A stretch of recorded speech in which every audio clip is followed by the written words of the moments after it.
you're putting your questions in the bottom and we'll do our best to answer them. Trace, a familiar voice, if you've ever phoned our customer support, we'll be reading those questions out. We'll answer them as we go. One of the questions that has been coming in a lot is, how do the flow frames work? So we'll kick off with that one as you think of your questions. So this is our Flow Hive, and I'll just start by saying the bottom box here is pretty much the same as a conventional beehive. So you've got just wooden frames, the bees are building their own wax honeycomb, the queen's laying her eggs, they've got pollen stores, honey stores, everything a beehive needs down here in the brood box. And our Flow Hive does have extra bells and whistles beyond a conventional hive here on the stand below, which just helps you get your level set up. It's got a pest management tray, it's got ant guards, it's got just things to make it a bit easier to manage your hive and keep your bees happy and healthy. And then in the top box here you have our flow frame invention. So bees, as they've always been down here, and then my father and I's invention that we spent a decade on is in the top box here. And we'll show you exactly how that works and give you a demonstration as well. And then what we're going to do is pull some frames out of another hive just to show you what they look like once the bees have waxed them all up. And then if we get time, we'll also do a brood inspection with our new super lifter. So stay tuned and put your questions in below. So this is our flow frame invention that created all of the fuss and really did change the way people can harvest honey. And we've got 150,000 people, a lot with multiple hives all around the world, harvesting honey with these flow frames that we invented. Now, how it works is you've got a partially formed honeycomb matrix here. And we come along from the outside of the hive. Once the bees have coated this all in wax and joined up all of the little wax bridges to create the cell pattern, then what happens is we come along from outside of the hive, and so we can just gently and easily harvest the honey without having to take it apart. So if I turn this, you can see now I've just opened this section by putting the key in a little way, and you'll see the difference between here, where you've got zigzagging channels, and here you have still hexagon shapes. Give us a thumbs up if you can tell the difference between this section and this section where you have the channels formed, and basically the honey then can flow down through the hexagon matrix and out of the hive, while the bees hardly notice any change.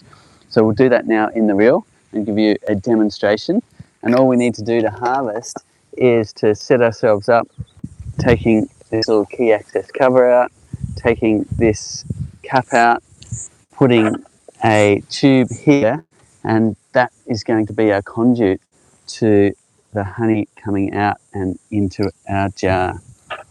So key goes in, there's two slots at the top, we're in the bottom one. Now if it's hard to turn, just go in a little ways and then turn it. And what you'll see is the honey flowing down. You're actually seeing that right here already, is that honey dripping out of this area here. Now I can go ahead and turn that key again. It's quite easy to turn today. Sometimes it's firm, sometimes it's not. And you can already see that honey coming out. And it looks like we've got the light spring colours, which is a beautiful thing. We get these really light, very floral, almost lollipop flavours in spring. And then other times of year, especially in our winter here, we have a year-round honey season, and we do get really dark, almost black honeys coming in, and everything in between. I'm going to taste that because I can't wait. Ah, beautiful. That is really good. And that is the privet honey that flowered a little while back, and it's just been waiting in the comb ready for either us to harvest it or the bees to use it when they need it. So if you've got questions, put it in the comments and we'll get to answering those. We're also going to take out some flow frames and show you what they look like in various stages as the bees wax them up. And we're also going to use our super lifter to do a brood inspection. So stay tuned. Is there any questions coming in, Trace? Yeah, Seeds. Charlie's asking, is there any maintenance that's required on the flow frames, or does anything have to be replaced or anything like that? So we've tried to design it so it will last as long as possible without maintenance. And we've built in really interesting things to help with that. So for instance, here's one piece of maintenance. Basically, short answer is if the Flow Hive frames are on the hive and your bees are functioning well, the bees look after them. And you really don't need to maintain a whole lot aside from perhaps this little area down here. Now, sometimes you'll see how this one has a little bit of honey building up. Sometimes the bees don't join all the parts together perfectly. You get a little bit of honey seeping through.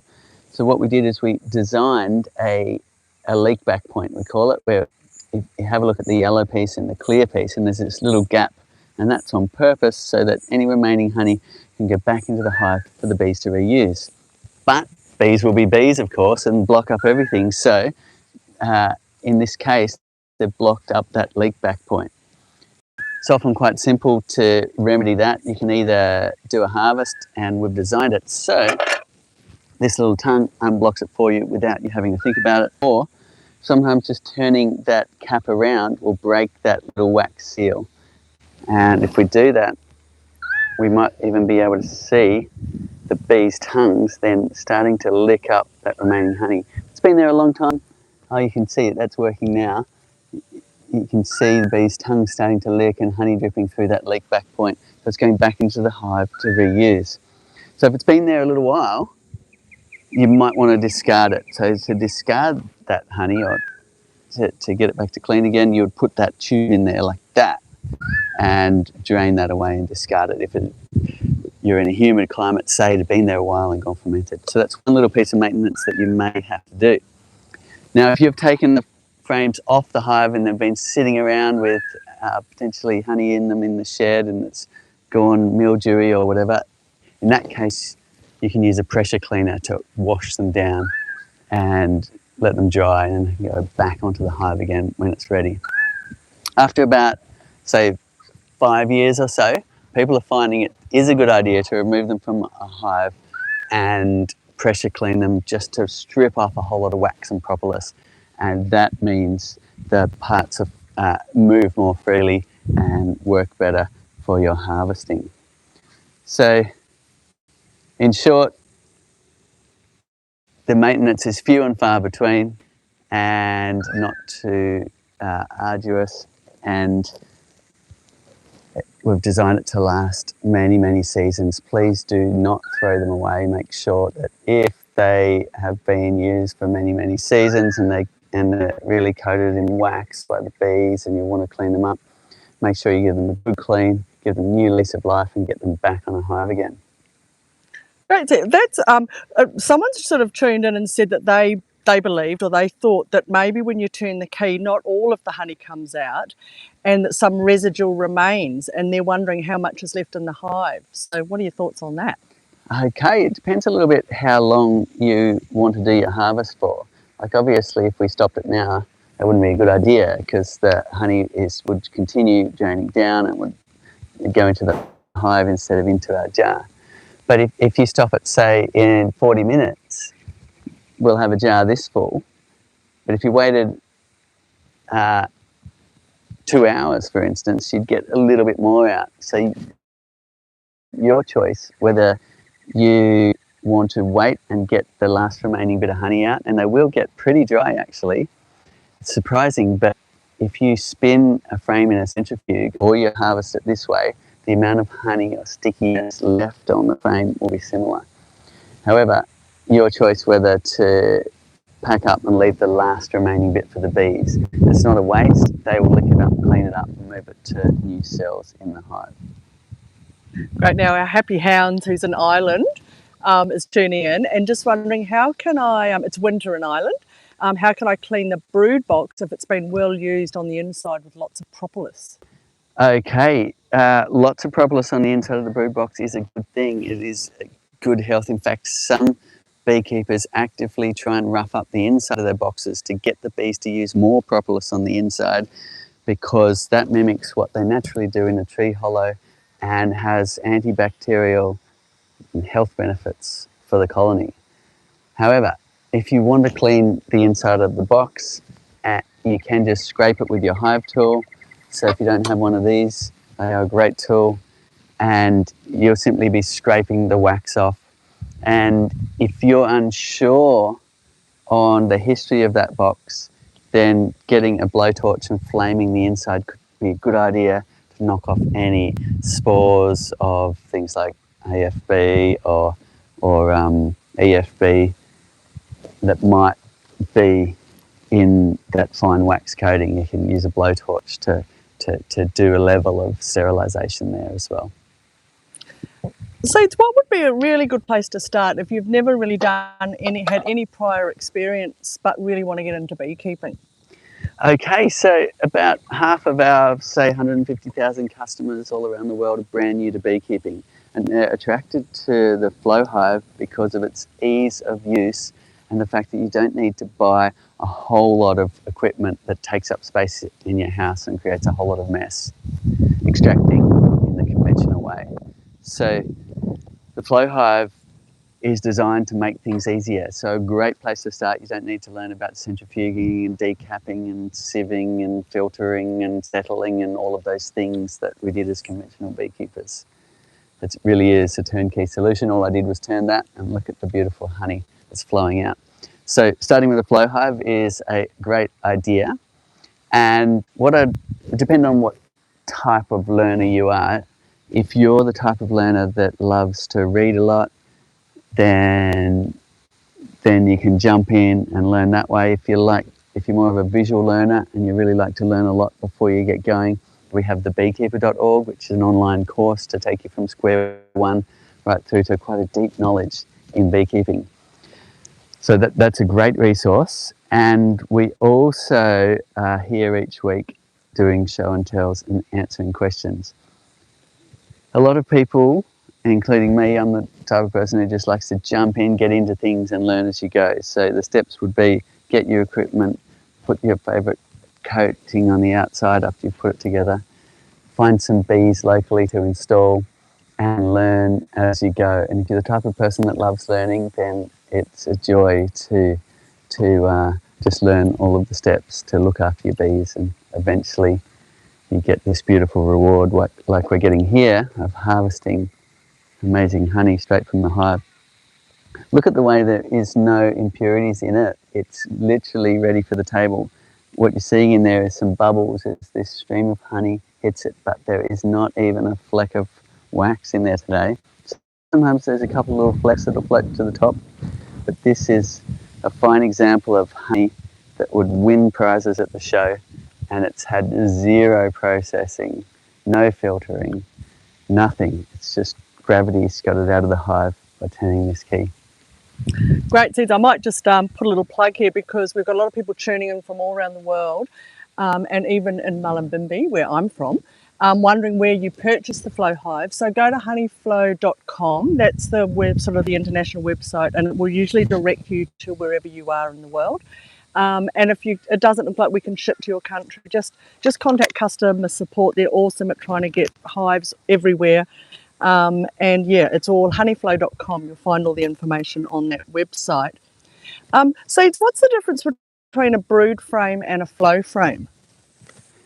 So brood frames are the wooden frames that we put down here in the bottom box. I'll get someone to go and grab one. Can you grab us a brood frame from around the corner here, and that way I'll show you the difference. But basically down here in the bottom box is a conventional beehive. So in fact, we like to run it more naturally than most. So what you've got is wooden frames. The bees are building their wax as they've always done. The comb structure is a beautiful thing to witness and watch as they build it. And once they have filled all of the frames in the bottom box and it's bustling with bees, that's when you can go and put our Flow Hive box, which is a whole extraction room built into your beehive, bypassing what was a lot of mess and fuss and expensive equipment.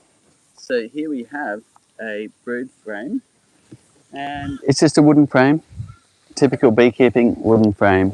Now, it's built to accommodate foundation sheets or wax if you want. We like to go perfectly natural and just let the bees draw it from this comb guide that we supply with the frames.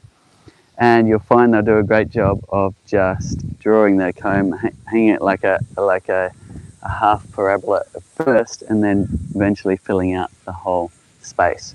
So that's your typical brood frame. Very different to the flow frame, which is my father and I's invention here we were talking about earlier, and that's what we're harvesting out of right now. Now, the bees will cover this all in wax. They'll make it their own. Once they've done that and joined up all the little parts of the cells, they'll start depositing nectar and creating honey. And that's exactly what's happened to this frame. This is the frame we're harvesting now. You can see they're just standing on top of their wax capping, which is over the top of the cells when the honey's ready. And they've hardly noticed that the honey's raining out from beneath their feet. But look at this beautiful jar of honey from a single frame. You get a jar this big from every single one of these frames, which is just extraordinary when you think about the amount of work that those little busy bees have done in order to create that much honey. A single bee might only create a quarter of a teaspoon of honey in its entire little life of about a month. And it's only the last few weeks that it'll be foraging. So you can see how much effort from the bees went into this.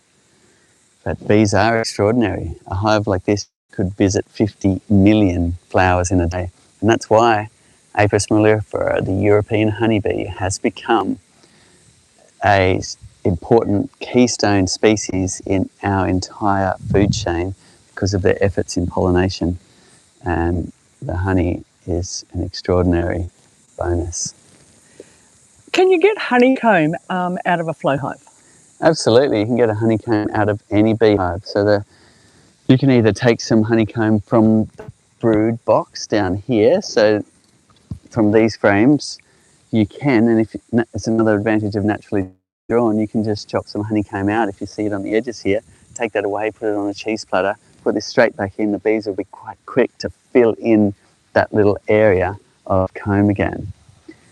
Or you could add a whole nother box dedicated to honeycomb collection with more wooden frames, or you could take the utilize this roof cavity by taking out this cap here and allowing them to put honeycomb up in the roof here, or better still, quarantine them to a smaller area by putting, say, a glass baking dish upside down on over that hole, removing the plug. The bees will come up and they'll start building comb in a confined area, which is kind of nicer because when you pull the roof off, you're not breaking a whole lot of comb. So honeycomb's a great thing to experiment with and to enjoy. And after a while, you know, if all you're doing is honeycomb, you tend to get sick of processing it, and just having clean, unfiltered, unprocessed honey straight out of the hive becomes a real joy. Seeds, can you explain, just, you know how the honey is flowing out and obviously the hives are on a tilt. So one of the questions is, you know, if the box was tilted further, the honey would come out faster. But how does that tilt actually work, and is it built into the hive? Okay, it's not so much built into the hive itself. Some of our early ones we did do that. What we've done is just made adjustable legs and put a level here. So when this level bubbles about in the middle, that's when you've got the honey harvesting slope correct. And we went to the trouble of putting that level in because we found people were messing up that step. And now we can get them to take a photo of the level and say, what was the slope like when you were harvesting? Because if you're tilted the other way, you can imagine you're going to have a bit of a mess with honey not flowing out here very well, but having to flow out somewhere into the hive. Fantastic. So if you've got the classic hive seeder, is the tilt on the baseboard? Yes, that's right. So the classic hive was built to be situated on a level surface. So as long as you get your surface level, we've built the slope into the baseboard.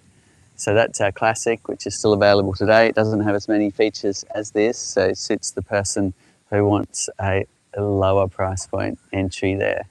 If you can afford it, get the hive with the stand, the pest management tray, and all the things to help you look after your bees. Now, we always get this question, and everyone loves the windows on our super boxes, and often are asking, will you ever put windows in the brood box? Okay, that's a good feature request. Keep that one coming. It is on the design request list. So if we get enough people really wanting that, we could also put windows on the brood box as well. Great.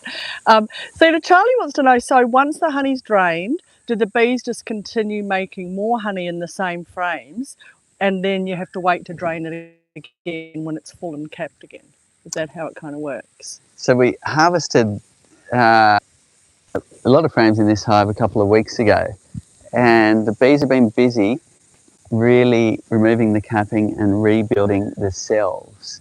And this one around on this side of the hive gives you a good example of that. We're just fixing up a few technical problems, but when Callum can come around to this side, we can show you what it looks like when the bees have that. So this was full. We harvested it just like we're doing on the other side. And what the bees do is they tear off the capping, and they reuse that wax to rebuild all of the little cell bridges. So we've got a lot going on in the frame. We've got these little cell bridges that the bees need to build. And the reason why we've done that is we don't want the bees to get stuck between moving parts. So they have to build the little bridges, if you like, between the moving parts. And that way, if some bees happen to be down the cells when the parts move, then you don't get potentially legs or wings getting caught between those moving parts. You've got wax here that breaks, and that's where the honey flows down, and then they will rebuild all of those little parts. So it was a real win. We had all of these complicated contraptions trying to really remove that capping inside the hive, but we realised in the end the bees were clever enough to know that the hive, that the honey had drained out from beneath their feet, and it was time then to tear off that capping and rebuild those cells. So it was a real win that the bees are clever enough to notice that. I guess in nature that must happen when a tree falls or moves and the honeycomb cracks and honey spills, and the bees have to then repair it all. So I guess they've evolved to deal with that situation. And in our case here over on this side, the honey has drained out from beneath their feet, and they're just standing on their wax capping, and you'll see some of them starting to glue onto the fact that the honey's drained out, and they're starting to chew with their mandibles. And over the next few days, you'll notice they will tear that capping off, rebuild the cells, and start depositing nectar again, and the whole process starts again. What we might do actually is go up to a hive. We won't pop the lid off this one and start pulling out frames because we're harvesting honey right here. We don't want the bees to end up in the honey jar, but we will just step away from this hive. Let's see if we've got any little little covers for the jar. If you do walk away, good idea to cover the jar, because sometimes the bees cotton on and go, hang on, there's a lot of honey around the back of the hive, let's go get it.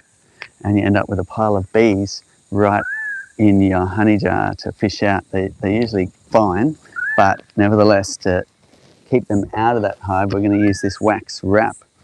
You can use any kind of lunch wrap or whatever you've got, just to limit bee access to the jar.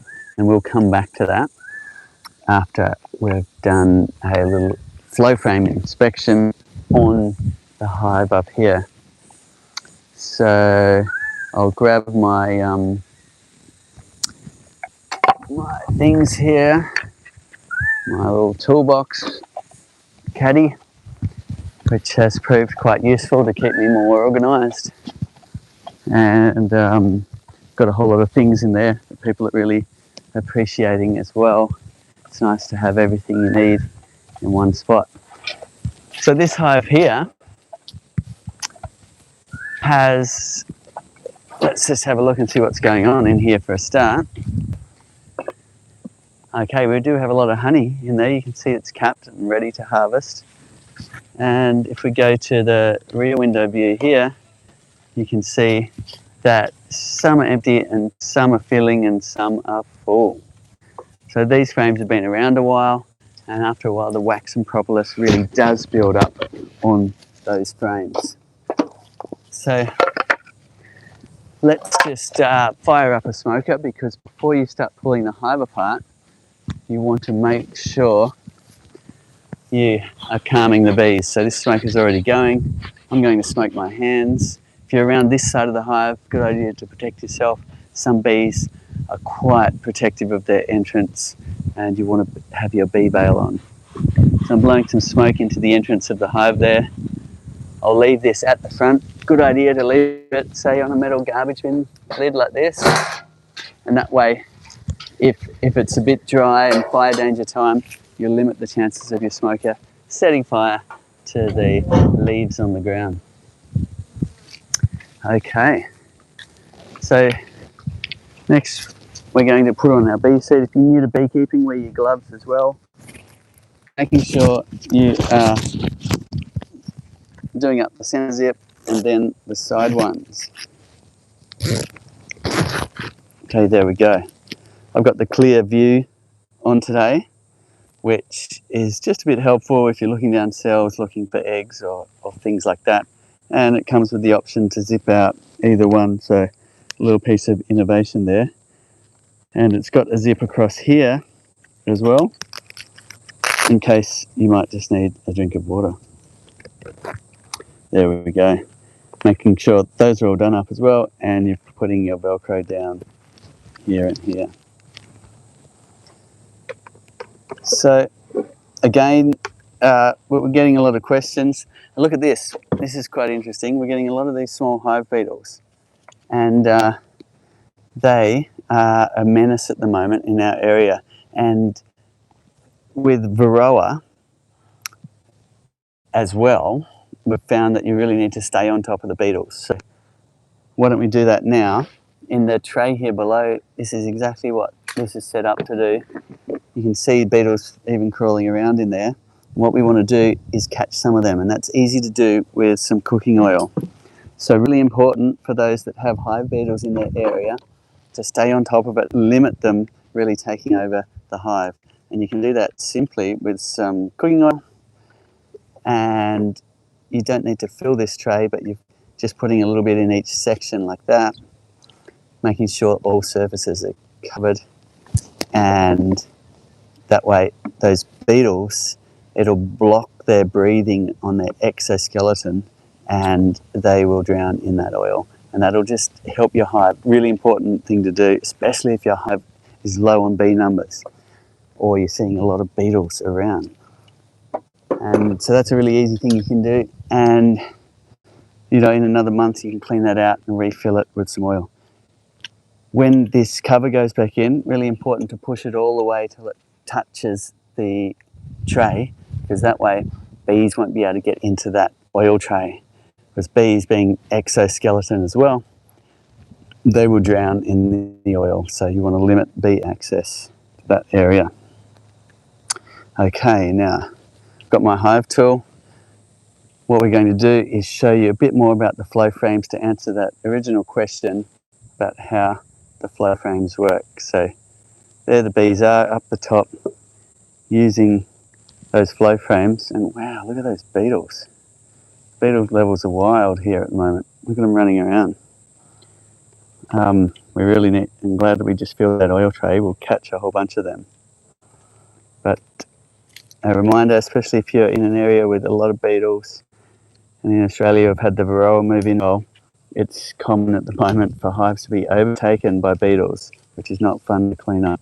So stay onto it, catch the beetles, make sure Varroa levels and the beetle levels aren't getting overwhelming for your hive. All right, next we're going to pull out some frames and just show you some various stages of the flow frames and what it looks like to on the comb surface. So we can see it a bit looking in the windows, but we'll see a bit more if we start popping frames out. Of course, we've designed it so you can harvest honey without pulling the frames out, but it's fun to get to know them and to learn about how they look inside as well at the various different stages. So I'll run through how to pull a frame out. First of all, a little bit of smoke down between the frame you're pulling out will remove some of the bees from that space, which is a good idea. The first one you pull out will be the one that's the hardest because you've got bees working to back, filling cells with honey, doing all of their job. You don't want to roll them as you pull the frame. It gets called rolling bees if you pull a frame out of a busy hive, and they can get quite damaged from that. So let's see what we have. You've got a standard lift point here with your J tool like that. And if it's really stuck, then we have more lift points at this end. It's hard to see, but there is a little recess under there for your hive tool. And then you could even have an extra lift here if needed. These bees have started to put some burr comb between the frames. So what we're going to do is knock a little bit of that off before we go up. So we don't want that to scratch the flow frame surface. It doesn't really matter, the bees will repair it quite quickly, but it's good practice just to limit damage done by the burr comb as you lift frames out. So you can see there we've actually got quite a lot of honey in this frame. So coming up. And what have we got? We've got honey all around here, we've got a lot of nectar being deposited there, and the bees have gotten more hungry recently and have started to chew some out of directly the centre of the frame. So hopefully if we get another nectar flow, they'll fill that in as they're doing on this other side here. So there you've got a great example of how the bees are waxing up the cells, joining the parts together, filling them with nectar as you see in this section here, then finally putting their capping on top. And then we can come along from the outside of the hive, as we were showing you earlier, and harvest the honey without having to open the hive. It's a bit like a magic trick. It really took the world by storm. So Heinrich's got a beautiful lavender estate, sounds divine. Oh, very nice. And just worried, and they have guests coming to stay. Just wondering if it's out in the open, should they be concerned about their guests being stung? Okay, there's a few things to think about when you're situating your hive. And first of all, if your hive is going to be near your guests, then you want to make sure you've got a friendly colony, and a beekeeper can help you with that. You can change the whole temperament of a hive by just changing the queen. And if you're getting a queen from a bee breeder, they'll be breeding for nice, calm bees that are less likely to want to sting people. So there's that, and then there's situating it in a way where people are less likely to come in contact with their flight path. So here you have a flight path at the entrance, and you really want some space in front of the hive for the bees to fly up and away. For instance, if we had a pathway just in front here and people were walking past, they might get bees in their hair and accidental stings on their head and things like that. And bees are also more protective of their entrance area because they're trying to stop bears getting in and ripping the hive apart and so on, or other things intruding through the entrance. So they are protective of this zone. So you'll be situating it so the bees can fly up and away without bothering anybody. And there are a lot of hives in the world in more public places, so you might want to draw some inspiration from those areas. Some people like to put a little fence around them with a little sign explaining, and those who want to go in can. Other people like to just put it far away from people, and others, will situate it just in a way where people are unlikely to come in contact with the flight path. But a good idea to make people aware with some signage. Some people do have quite severe allergic reactions to bees, so we've got first aid links on our website as well. And of course, I'm sure you're thinking about that with your lavender farm. Good luck and let us know how you go. Yeah, beautiful. Got someone tuning in from Brazil, and they have more than 10 species of bees, and they're wondering, do different species adapt to the flow hive?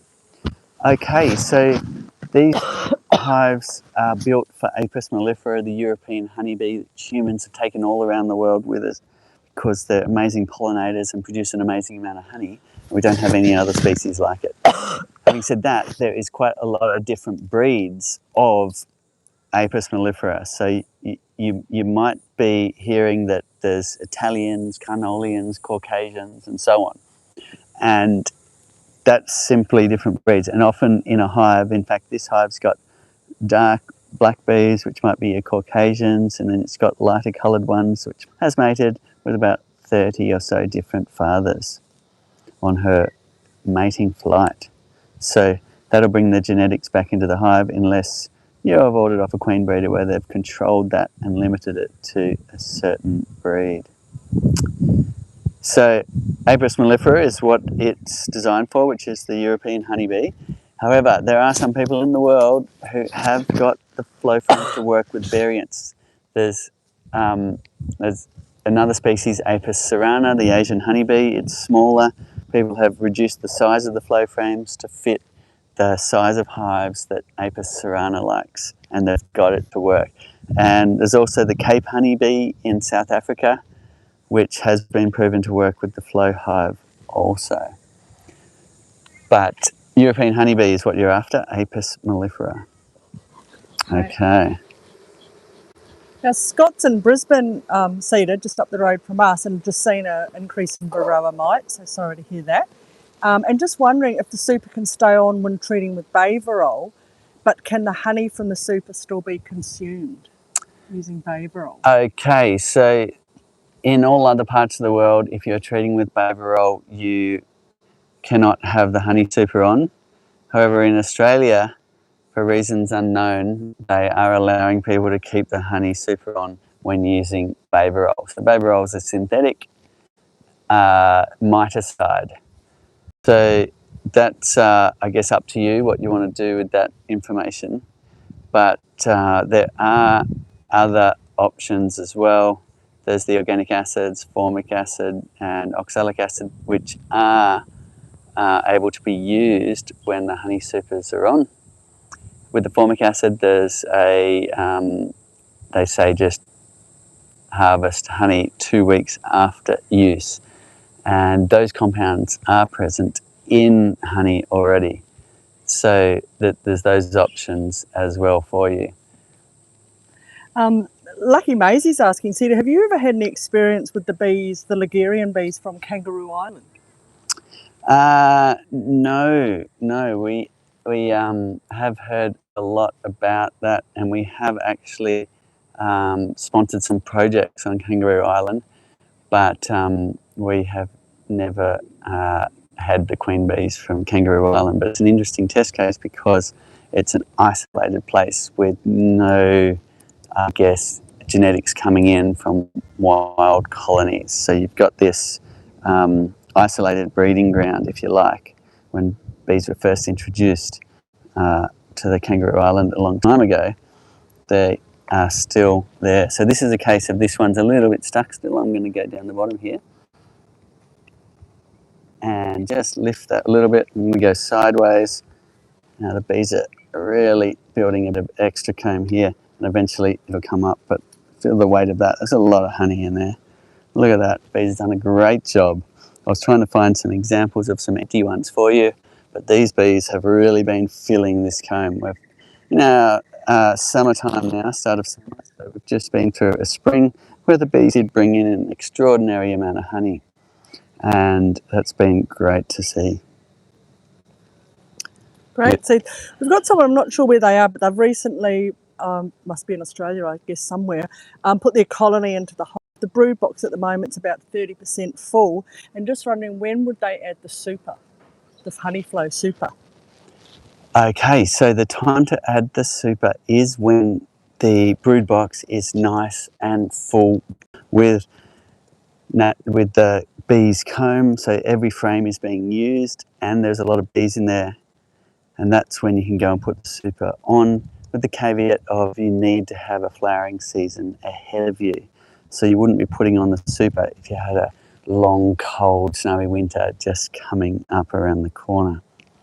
So if you put the super on early, let's say when they've only started using a few of the frames in the bottom box, what you'll be doing is making it a bit harder for the bees, because there's suddenly a big area for them to keep warm and maintain.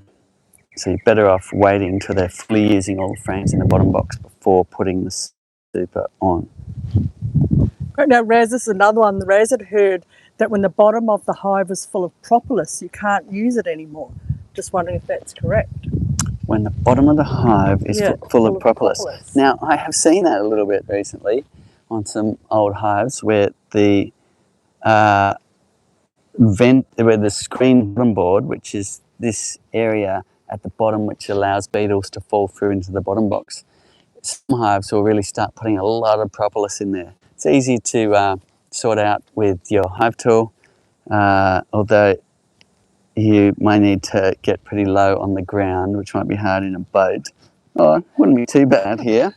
It'd be just like a drunken fishing experience, but you'd be getting under the hive and scraping the mesh at the underneath. In fact, I can show you that. Let's show you the pest management tray. We'll make Callum get down low. Do you need a life jacket on, Sue? Need a life jacket? Yeah, to go under that boat? Yes, well... Safety first. Safety first. But here we were catching some beetles, right? And we put some oil in. Let's see what we've got. We've actually got a lot more beetles already. Look at that. There's so many beetles. Look, they're running around and falling into that oil. Really important to be catching a lot of those beetles at the moment, where people are losing a lot of hives to these beetles and the pressure of Varroa as well. So catch the beetles, make sure you're on top of the Varroa as well. Keep your hives alive. It'll all get a bit easier after the first year or two when Varroa settles down. But what you're finding is hives that are dying out in the wild or unmanaged hives are really breeding beetles. So the beetle numbers, we've never seen anything like it. So catch those beetles, activate your tray, or use whatever methods you like. But under here we have a screen bottom board, which you might be able to see, but I think that's maybe what you're referring to. Chime in if it's not. And that's what you can clean with your hive tool.